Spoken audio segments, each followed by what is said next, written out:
The Denver Broncos host the Los Angeles Chargers this weekend at Empower Field at Mile High. And to preview all the action, we're joined by Locked On Chargers host Daniel Wade in a crossover episode, a very special early crossover. Locked On Broncos, Locked On Chargers, you get that and much more on today's brand new episode, Locked On Broncos. You are Locked On Broncos, your daily Denver Broncos podcast. Part of the Locked On Podcast Network. Your team every day. It is a very special crossover episode all across the Locked On NFL Network. Here on Thanksgiving week, the Denver Broncos get ready to take on the Los Angeles Chargers. And to be able to break down this matchup, Sayre, Bedinger, myself, Cody Roark of Locked On Broncos are joined by Daniel Wade of Locked On Chargers.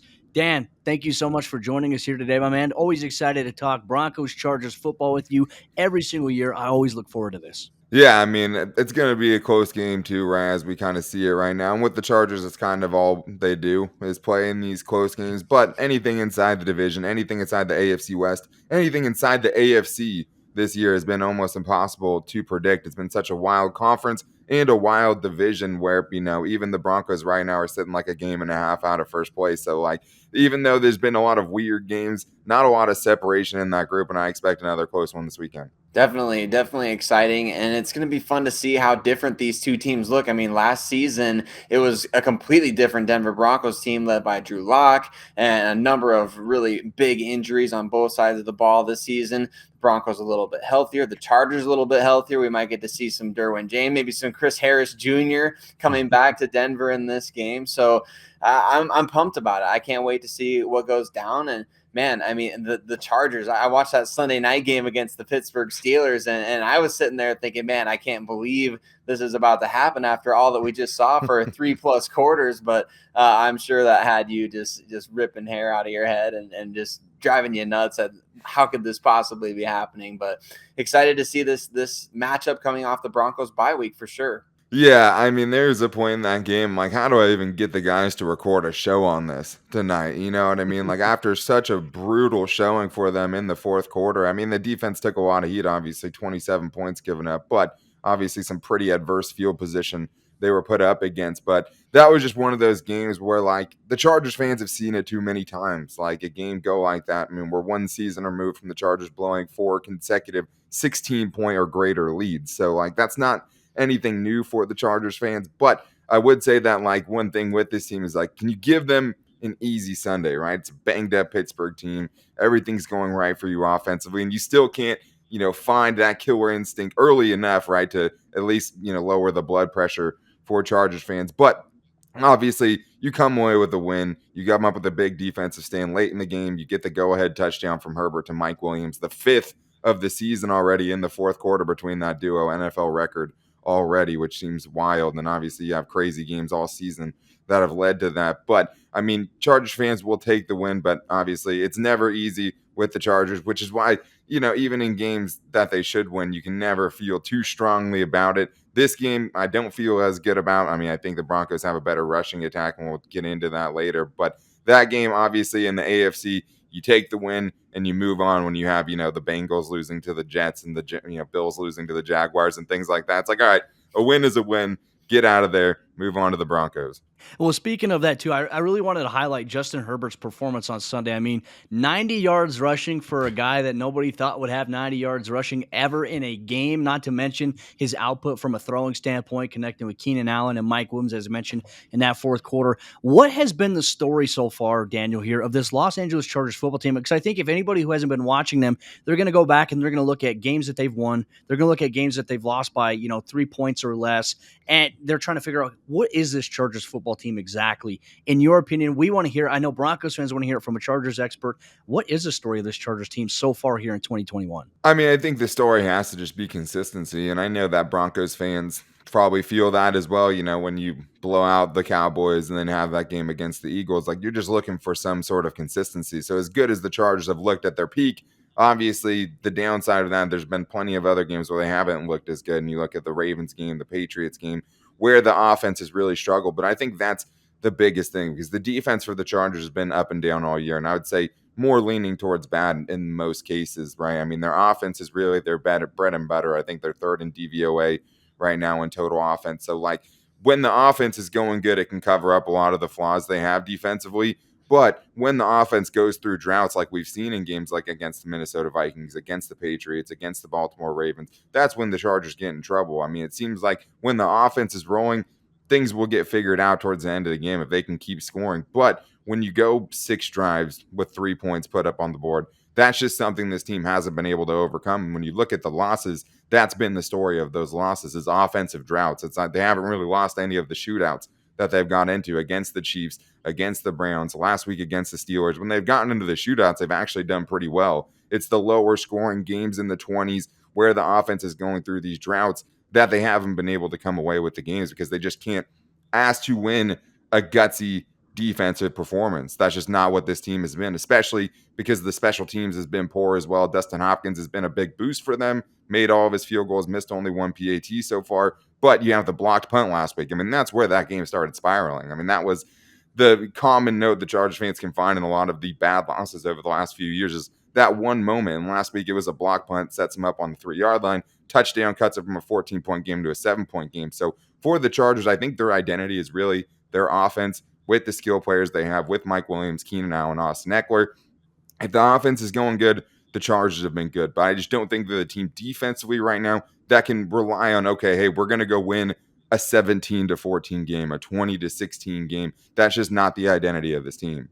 Boy, I'm sure Broncos fans hearing that get a little excited, at least hearing that it doesn't take necessarily a shootout to beat the Chargers. And certainly we resonate with the special teams issues. That has definitely been a common theme for years for the Denver Broncos. I'm interested to know kind of what's the approval rating right now? What's the initial impressions with Brandon Staley as the head coach? A couple years ago, Broncos fans probably had no clue who's Brandon Staley going to be the D coordinator of the LA Rams. He's just this assistant coach under Vic Fangio. Then he, leads the Rams and they have the number 1 defense in the NFL, and the Chargers hire him as their head coach. And all of a sudden everybody's like, wait, what did we let go here? What's the approval rating of Brandon Staley, kind of into his rookie NFL head coaching season, and how has he been received, and how are things different, I suppose, between him and Anthony Lynn thus far? Yeah, I mean, a lot of differences, I would say, first of all, between him and Anthony Lynn. I mean, Anthony Lynn was the leader of men type of, coach, obviously, former running back. Had some ties as an offensive coordinator, but that wasn't really what his bread and butter was. He was there to kind of change the culture, move the Chargers into Los Angeles, to be a calming force among some turbulent waters. And I think last year he did a good job of that, especially when some off the field things were happening. He was the guy that was giving the players the voice and did a lot of good things in that aspect. That being said, I mean, Brandon Staley is pretty much the polar opposite of him analytically, right? As far as going forward on 4th down, as far as what they're doing on those 4th down plays, Brandon Staley has been widely accepted. I mean, if you want to talk Joe Lombardi, until last week, the offensive coordinator wasn't as, raved about in Charger circles. But I think everyone's still pretty much on the Brandon Staley train. I mean, his opening press conference brought a lot of people in. I mean, he just got up on the podium. He's so transparent. It just doesn't sound like what you hear from a lot of NFL coaches who are keeping things close to the vest and giving cliche answers. Like, he's up there saying, genuinely how he feels. At least that's how he comes off, which I think is good for the fans, better for the players, because that's one of the things that the players have all talked about. Hey,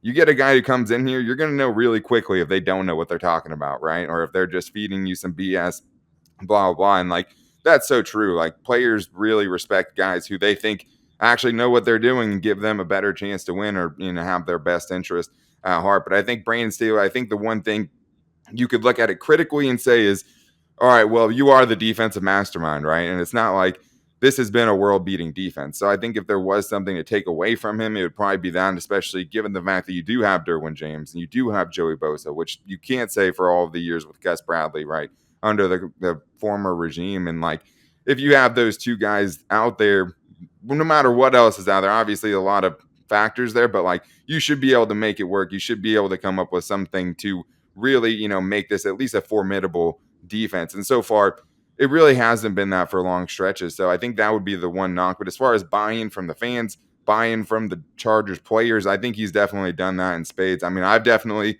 been impressed with him in wins and in losses, just the way he kind of reacts to it, the way the players react to him when they're winning games. I think he's been a really good hire for the Chargers. Obviously, it's way too soon to tell at this point, but I really like what he's been able to do so far. Well, and speaking of that too, Dan's going to flip the script here in just a moment, ask Sayre and I some questions about the Broncos, but he mentioned something about buy-in, and that's a perfect segue to tell you about today's crossover sponsor. It's our good friends over there, betonline.ag, and it's Thanksgiving week, and we all know what that means. It means football, and nothing goes better with football than turkey and betting, and BetOnline has you covered all holiday season with more props, odds, and lines than ever before. And BetOnline remains your number one spot for all things sports action this Thanksgiving. You can head to the website or the updated desktop, and you can check it out, betonline.ag today, and you can sign up. And when you sign up, make sure you use promo code LOCKDOWN. That's going to get you a 50% welcome deposit bonus. Once again, promo code LOCKDOWN gets you a 50% welcome deposit bonus. And it's not just football, it's basketball, it's boxing, UFC, MMA action, and your favorite Vegas casino games. So don't wait to take advantage of all the amazing offers available for the 2021 season.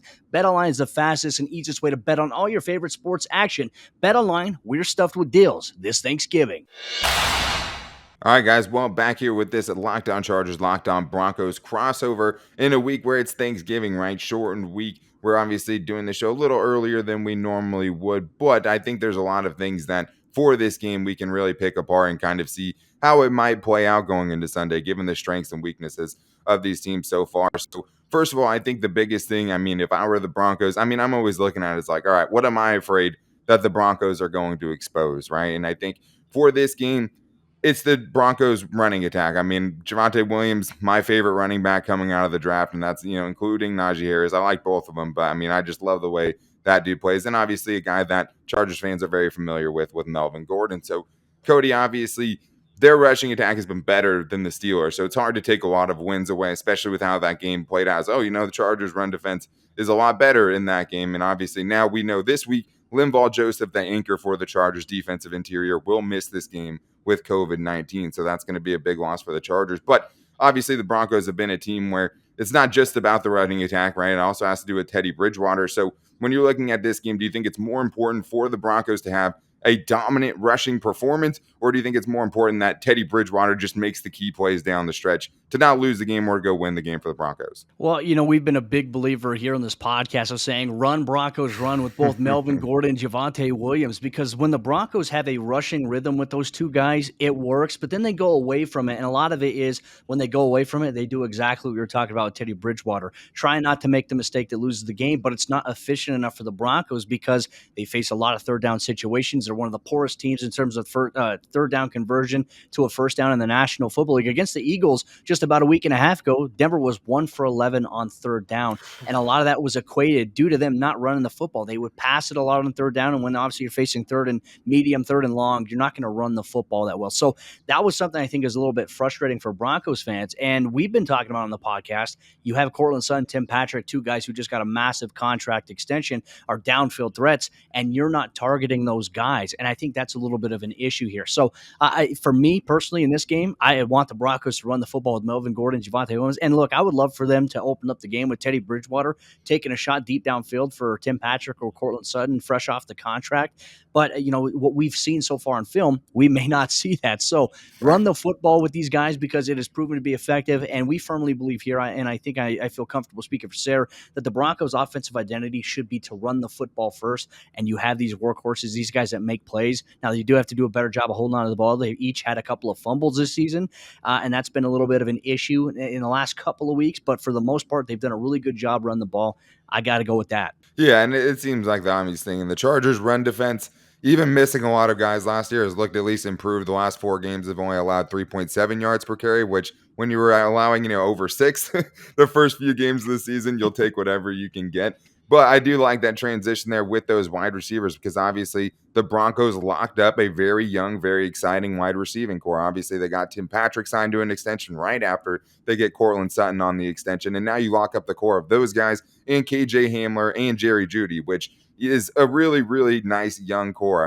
All guys I'm pretty big fans of, especially Tim Patrick, unsung hero, I would say, for that team in a lot of ways. Whenever I watch the Broncos, I feel like he's making plays for them. But this is a very exciting division already. You got Patrick Mahomes. You got Justin Herbert, Sayre. I've seen Cody's thoughts on this, but that looks like an intentional ploy by a new GM. Like, hey, we got the weapons ready to go. And this is not meant to disparage Teddy Bridgewater or Drew Lock in any way, but Do you think this is something, a clear bat signal being put out there that they're trying to bring in a big time quarterback this offseason to make this an even more loaded AFC West? Yeah, I definitely do think so. I don't know what exactly George Payton might have up his sleeve. We had all those rumors on draft night about Aaron Rodgers, and there was rumors about, the Broncos maybe made an offer or at least checked into the price pretty seriously about Matthew Stafford, and they've been connected to just about every quarterback since Peyton Manning retired, right? Even Tony Romo before he accepted the job with CBS. I mean,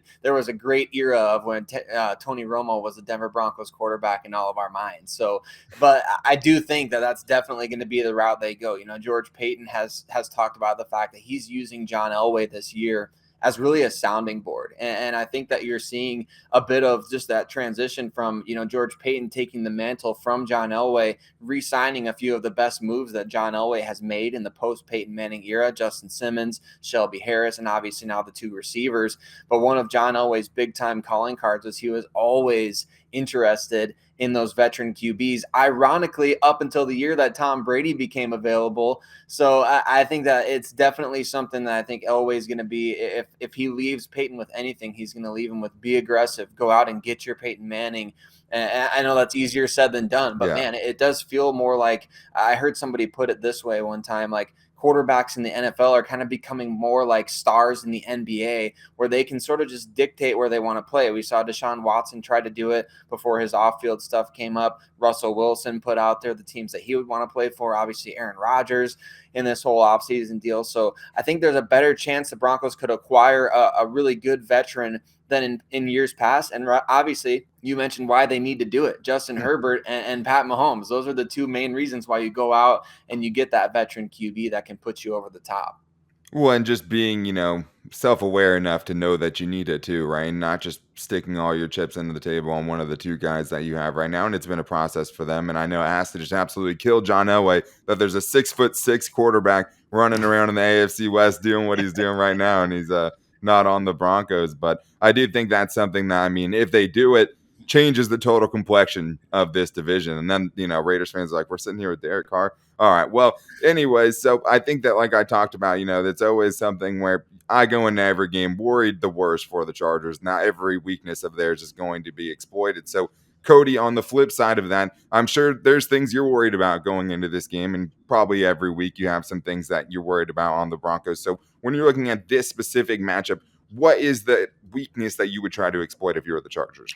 Well, right now it depends a lot on the health of the Broncos inside linebackers. Baron Browning and Kenny Young have been named the solidified starters since the last couple of weeks, but Baron Browning's been dealing with back spasms, and then he had to leave the game against Philadelphia, and they had to throw Curtis Robinson in, who struggled. He's an undrafted rookie guy. He's the 6th or 7th guy on the depth chart, so nothing against him, but he was put in a tough position, and unfortunately for the Broncos, they really struggled at stopping the run there. So I'm hoping that Baron Browning and Kenny Young can both be healthy, both be in there, but really it's just the Chargers offense, because at any point they can strike. That's one thing we've seen from Justin Herbert. You can get them, let's say your first 2 drives against them, you force them to go 3 and out, or you force them to punt the football away after a long drive. That's great and all, but then all of a sudden they could get the ball back, and in one play, 75-yard strike to Keenan Allen, Mike Williams, or even Austin Eckler on a screenplay. They have so many dynamic weapons here, not to mention with Parham at tight end, who's, in my opinion, one of the biggest, fastest guys outside of Darren Waller in the NFL. And then you take a look at, Keenan Allen, Mike Williams, obviously, you can throw the ball up to Mike Williams. He's going to come down with it. And then you factor in Eckler. And then Guyton out of the, in the slot can get downfield. They just have contributions from so many guys. For me, I'm looking at that. I think that the Broncos, I love their secondary. I love how they match up with Ronald Darby, Patrick Surtain, Justin Simmons, Kareem Jackson. I'm a little bit worried inside the nickel right now. I know Kyle Fuller more than likely is going to be there as Bryce Callahan continues to deal with an injury, and hopefully he can come back soon for that next matchup that they're going to have against the Chargers. Hopefully he'll be back by then. But looking at that, I'm worried about linebacker a little bit. I'm worried about the defensive interior, who had a hard time getting a pass rush or even pressure on Jalen Hurts, and he hurt him with his legs. And so for Justin Herbert coming off of a 90-yard rushing game, these are some things I'm looking at here for the Broncos that I'm a little concerned about. Yeah, well, it's going to be interesting, too, just because the, knowledge the coaches have on each other, the Staley, Vic Fangio whole part of this equation, and knowing, what the other teams like to do and how each on offense can try to exploit what they know about the other team's defensive tendencies. So I think that's going to be huge. I know Chargers fans are going to be very happy that Bryce Callahan isn't going to play in this game because he said, hey, throw it up to Mike Williams. He's going to come down with it. Not the last time they tried to do it up against Bryce Callahan in the end zone. That was a really great play by a much smaller corner against a really, really big receiver. But like I said, I mean, this is a game that I don't think there's been a game this year I felt good about the Chargers going into. I've picked them to win, sure, but and almost every game has kind of played out. They've had one non-one score win, and it was against the Raiders on Monday Night Football. So I think we're expecting more of that this week, especially because, the Broncos bring some things that the Steelers don't.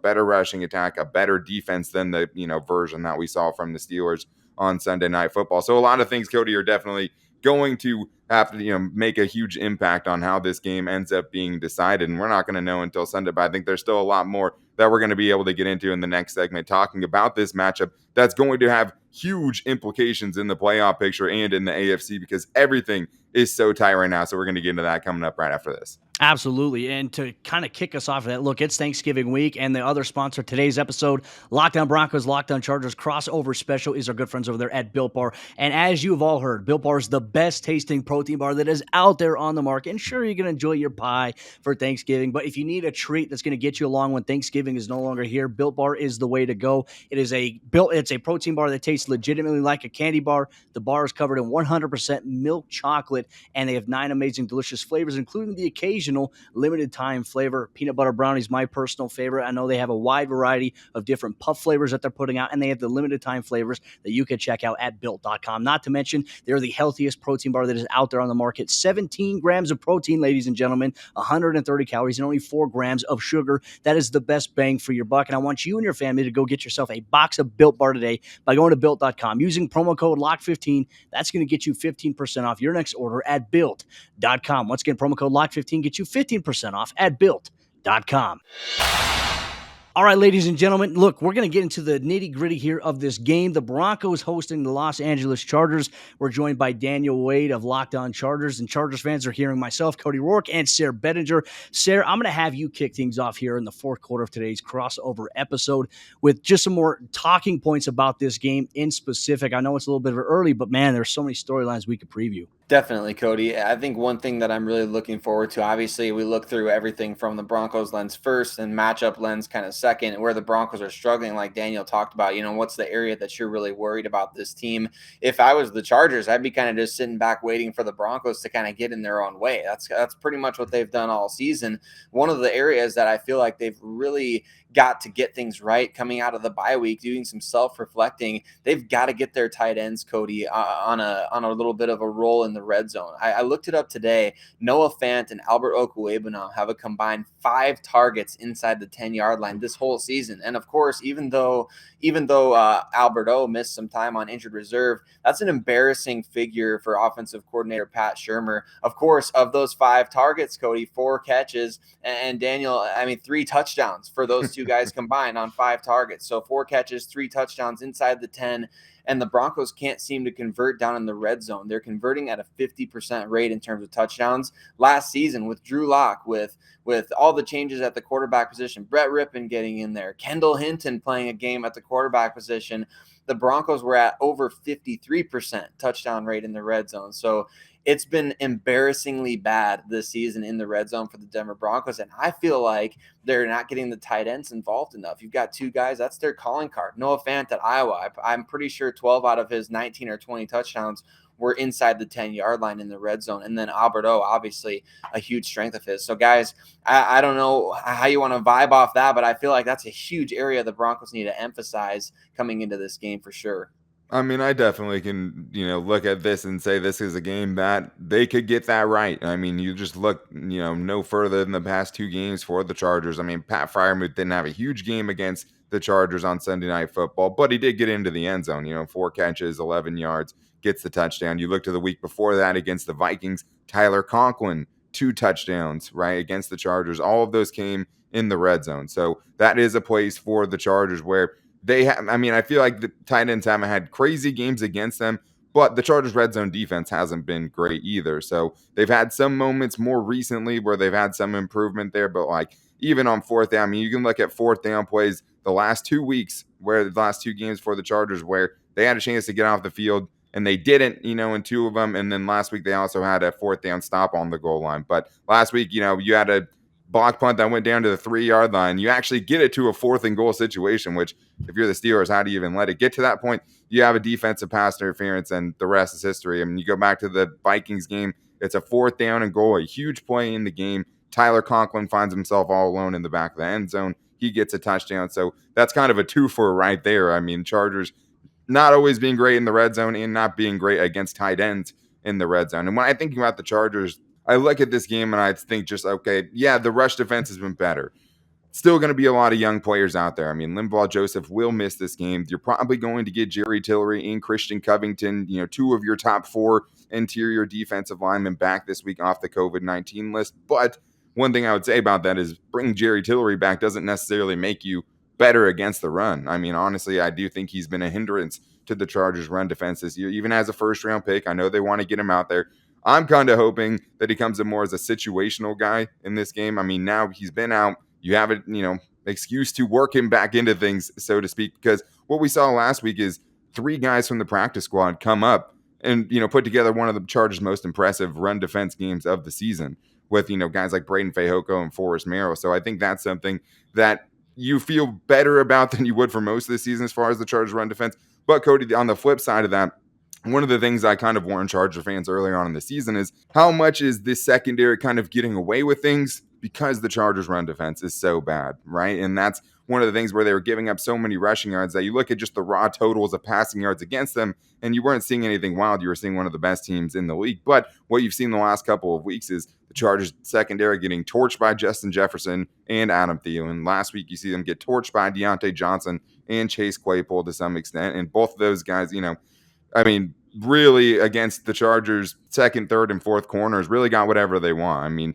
Michael Davis was a big addition to bring back. He gives up 7 out of 10 targets for almost 100 yards and a touchdown. And that was the guy you gave the, off-season extension to. So, that's the concerning part because I do think for the Broncos, Cody, it's yeah, you want to run.